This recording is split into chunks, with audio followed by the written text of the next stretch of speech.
Hello, Mr. Firas Alchoufi. It's such a pleasure to have you here with us today.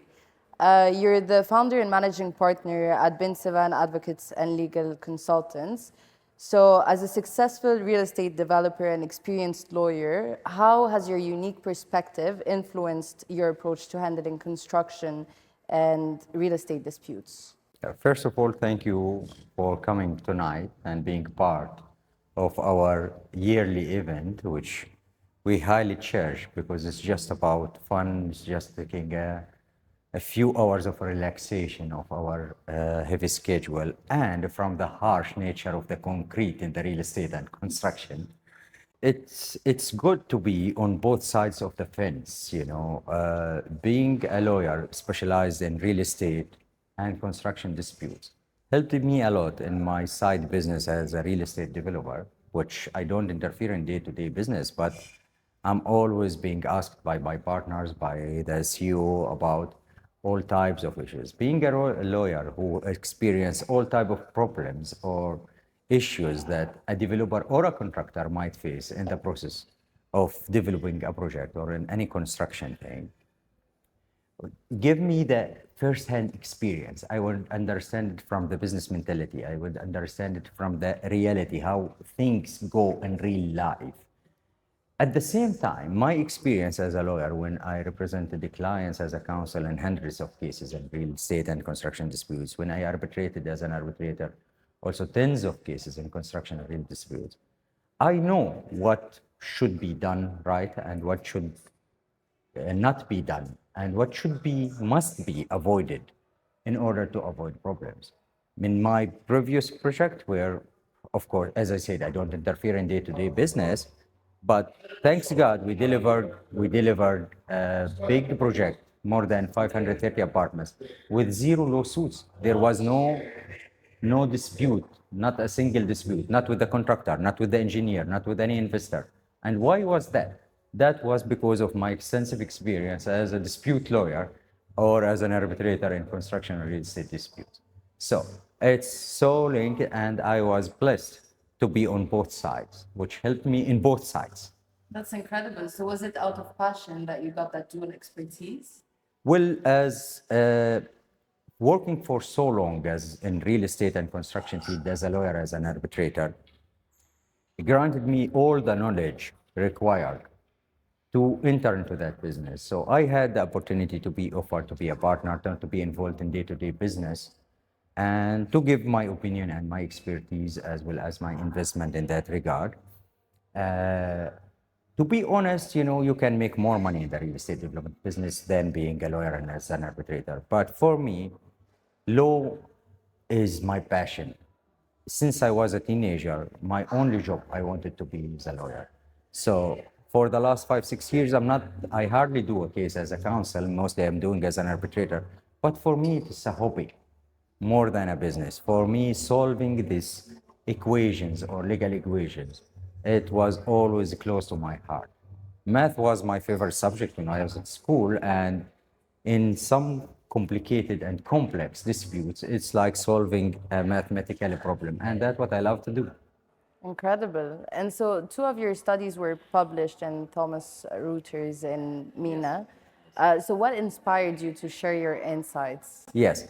In 2018, the new arbitration law number 64 2018, the long-awaited arbitration law for UAE came and was published. And it was so complex after years and years without having law in place.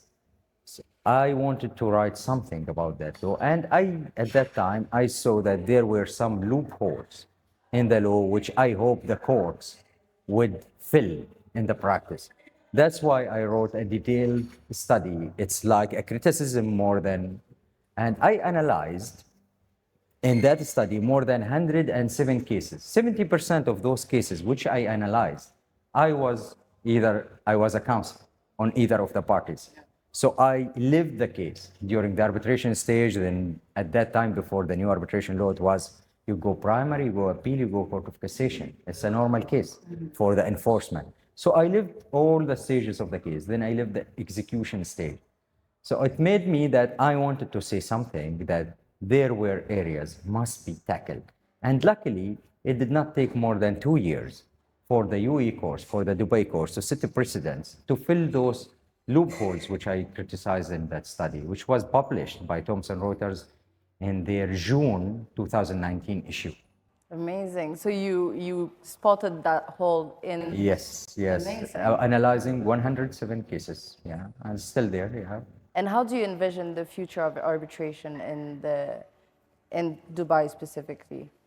Let me say that the present is good, is not excellent, but in Dubai we don't settle for nothing less than the first. As Sheikh Mohammed said, the second horse, no one remembers him.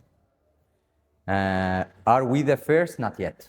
Are we on the way to do it? Yes, especially after the consolidation of the two competing arbitration centers between the IFC, LCIA, and DIAC, after issuing the new rules of DIAC 2022, where it was really a big leap in the rules. After having the UAE federal law and arbitration, we have the ground now.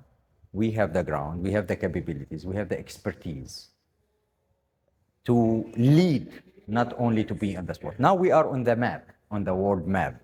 Dubai Arbitration Center, Dubai DIAC, is one of the biggest arbitration centers, maybe ICC or LCIA, just maybe Singapore or something. Last year, 450 cases. I myself arbitrated, I issued 9 awards last year. So it's a huge, but as I said, in Dubai, we don't settle as a second place. We will work, keep working, and we hope that we will take the first place. And we are capable to do it. And very soon, inshallah, we'll do it. You see it happening very soon, right? Incredible. And so how has the increasing use of international arbitration kind of impacted the resolution of real estate disputes in the MENA region, according to you? It was not that effective method as it's supposed to be. Till certain point, courts were doing much better than arbitral tribunals in respect of real estate disputes, because sometimes, especially arbitrators from out of this jurisdiction, they step out of, or they go into the forbidden land of the public order, which very thin line. But that's the process of learning.